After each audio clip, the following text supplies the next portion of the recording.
In this video, we're going to show you how to install the brake caliper on your Toyota Camry located behind your front wheels. Using our 21mm socket, we're going to loosen and remove the lug nuts.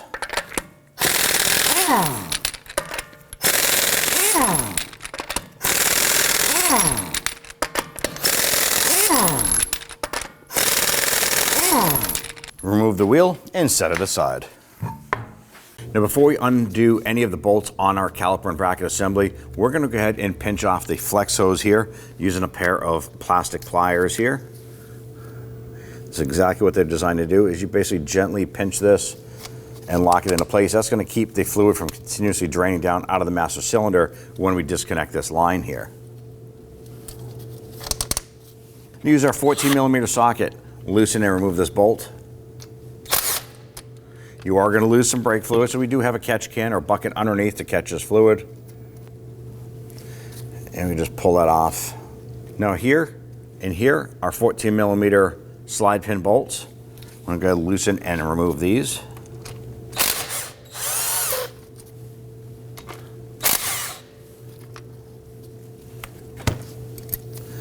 Now we're going to take the caliper assembly, slide this back and off, and set that aside. Now when we remove the caliper itself, one of our brake pads shot off here because the spring retainers here, the expander springs, naturally push out. So make sure that you have both the lower and the upper spring. Remove the other pad. Set those aside. Now the two more bolts we need to remove right here and up top. These are 17mm. I just throw this onto a regular ratchet and you can loosen these here. Now I'm going to do the lower one and pop the top one free.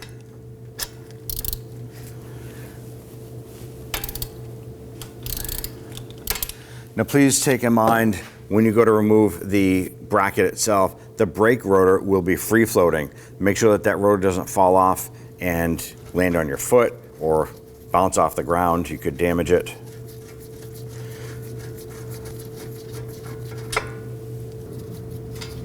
All right. Hold on to that rotor, pull that bracket off. And I'm just going to leave the rotor hanging there. And I'm going to go ahead and set this aside. Now when you receive your caliper assembly, it's going to be assembled like so. You can use a 14mm, loosen and remove the bolts here.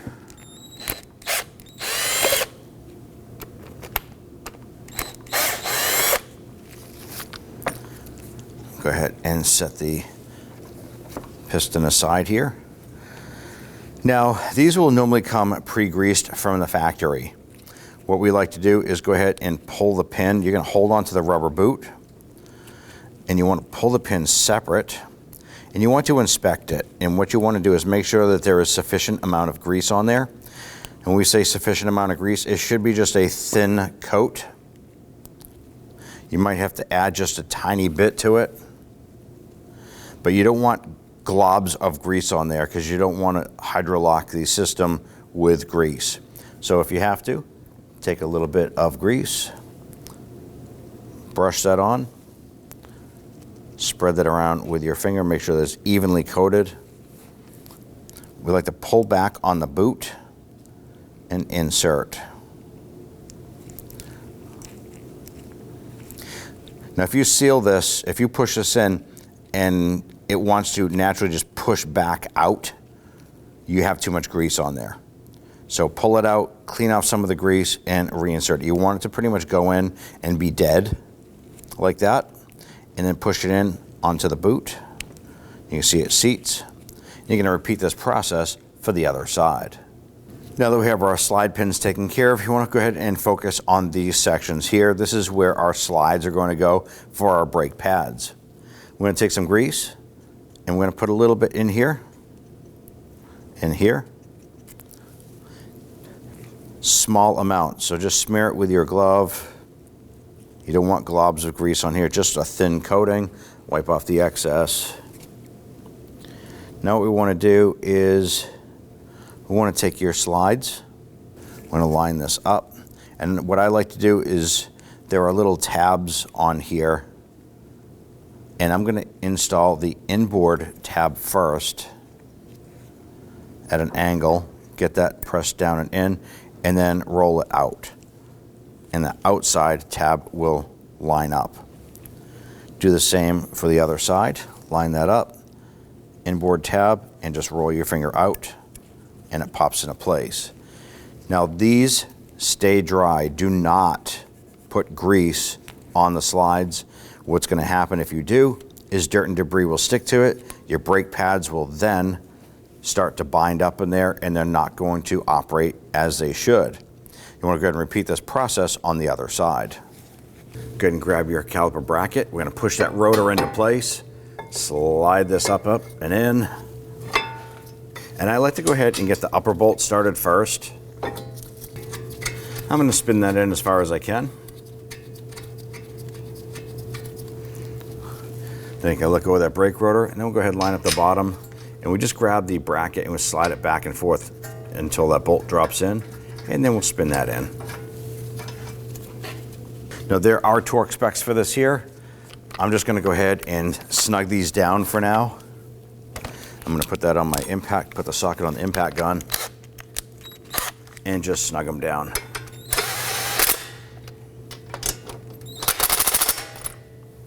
Next, install your brake pads. I'm going to line these up.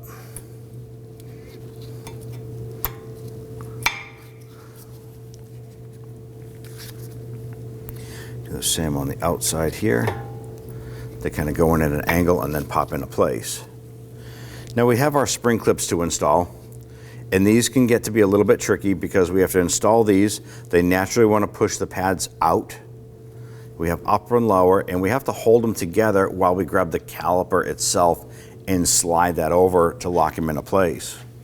So make sure you have that caliper ready to go. These here go into holes on the brake pads. So you can insert that. That faces upward. Hold it together. Install the upper.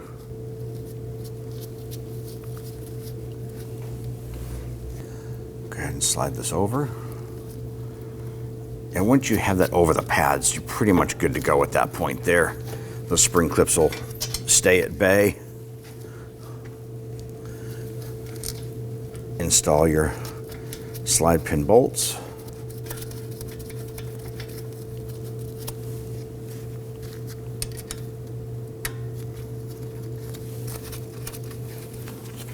I'm going to run those down quickly with the impact gun, just gently.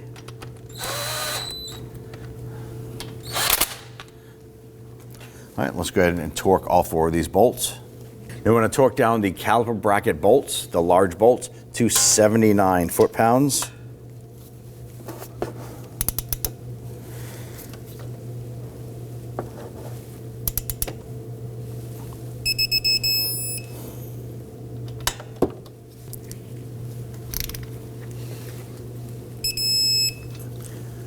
And we're going to torque down the caliper bolts themselves, the slide pin bolts, to 25.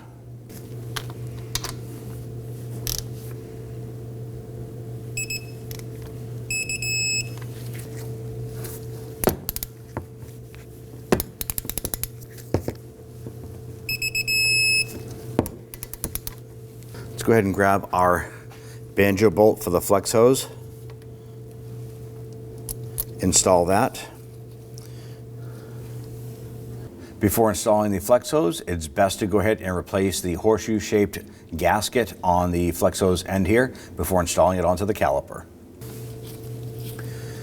Get that bolt started. Now there is a pin here that needs to line up. It drops right into the backside of the caliper. And we're going to torque that down to 12 foot-pounds.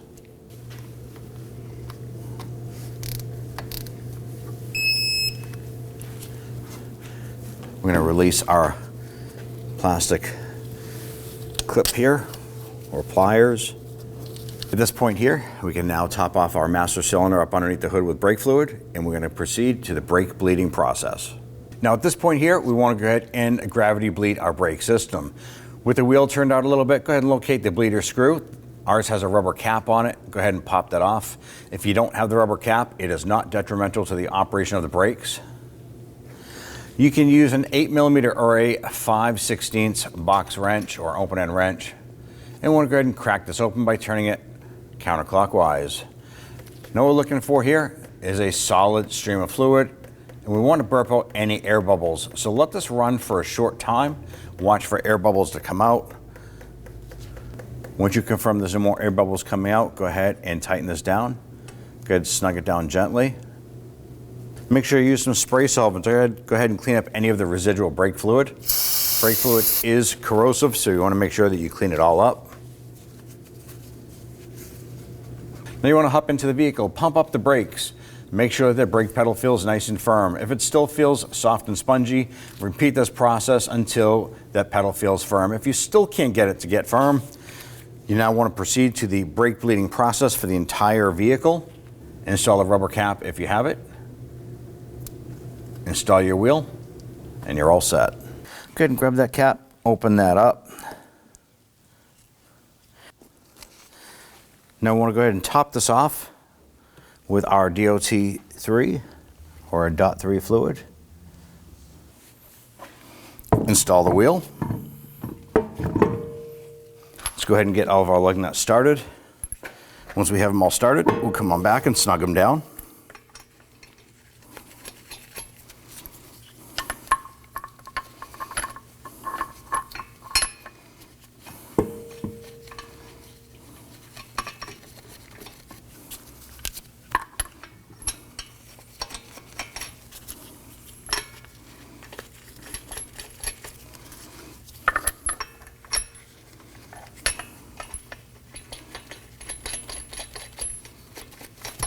Let's go ahead and snug them down. Do not over tighten.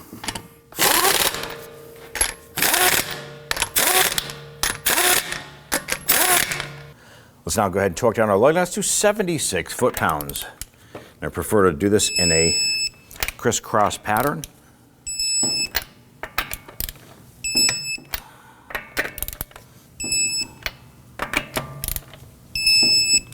And you're all set.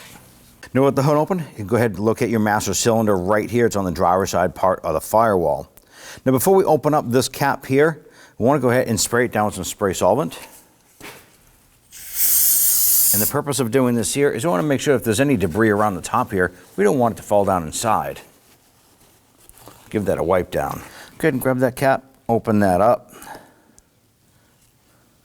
Now some of these vehicles will have a little filter inside. There it is, just little tabs there. Gonna set that aside. Now what we're gonna do is we're gonna use this vacuum unit right here. You can use like a turkey baster, but our goal is to go ahead and pull out the existing fluid that is inside the reservoir. I'm gonna pull this out and put that into another container. I'm gonna continue this process till we have as much of that fluid out as we can get.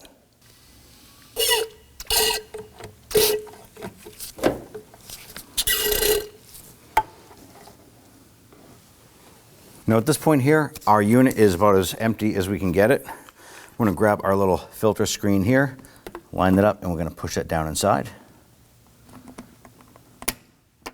Now we wanna go ahead and top this off with our DOT3 or a DOT3 fluid.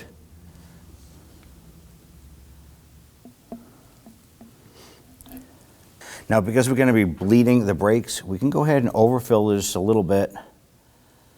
We have a full line on here, which is right up at the top here. We're going to put a little bit in there because we're going to be pulling out some fluid as we go. Go ahead and grab that cap and pop it on. Let's now go ahead and start our brake bleeding process. Now we're going to go ahead and start our brake bleeding process. Now on this particular vehicle, we're going to start with our right rear wheel. We're going to proceed over to the left front or the driver's side front. Then we're going to come back to the driver's side rear or the left rear and finish up at the right front, the passenger side front wheel. Now we have someone inside the vehicle that's going to help us pump up that brake and hold that pressure while we go ahead and open up these lines and purge out any air in that system. We're going to go ahead and open up this rubber cap or remove this rubber cap first. Just going to use a pair of pliers and pop this off. If your vehicle does not have that rubber cap, it's not the end of the world. And we're going to use a 5/16 wrench on this little bleeder screw here.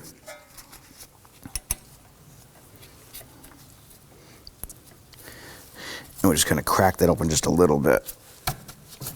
Okay, it's free. Now we have our reservoir here with our vent tube. This is going to take that fluid.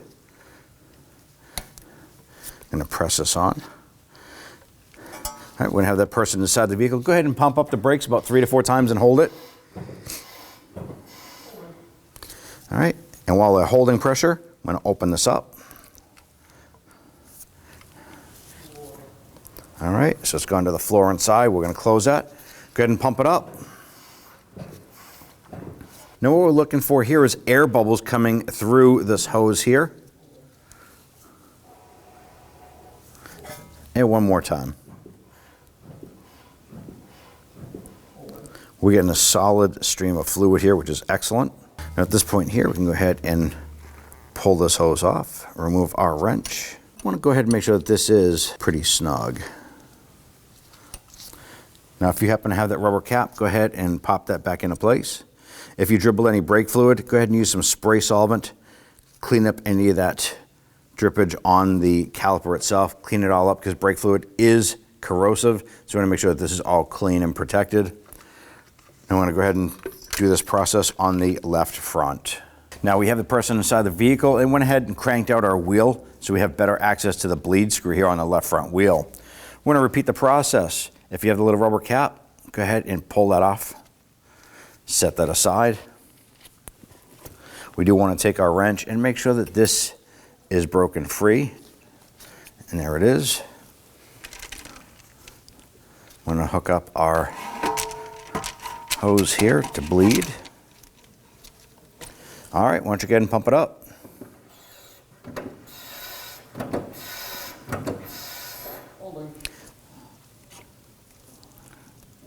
And there's a lot of air in this one here. Go ahead.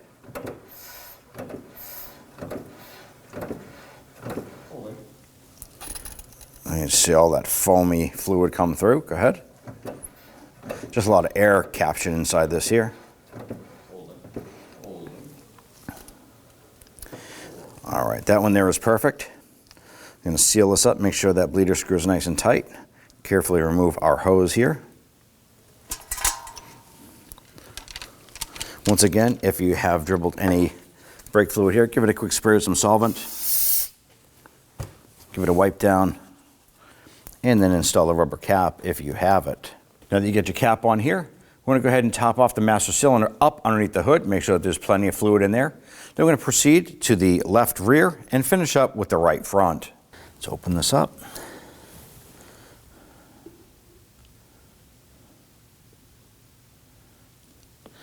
All right, let's now go ahead and continue on to the left rear and finishing up with the right front.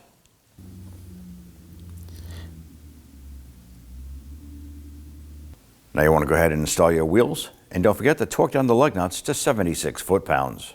You can go for a road test. When only the best will do, demand TRQ. The only company that lets you view before you do. TRQ is committed to offering the highest quality aftermarket auto parts that are engineered for peace of mind. Thanks for using and viewing with TRQ.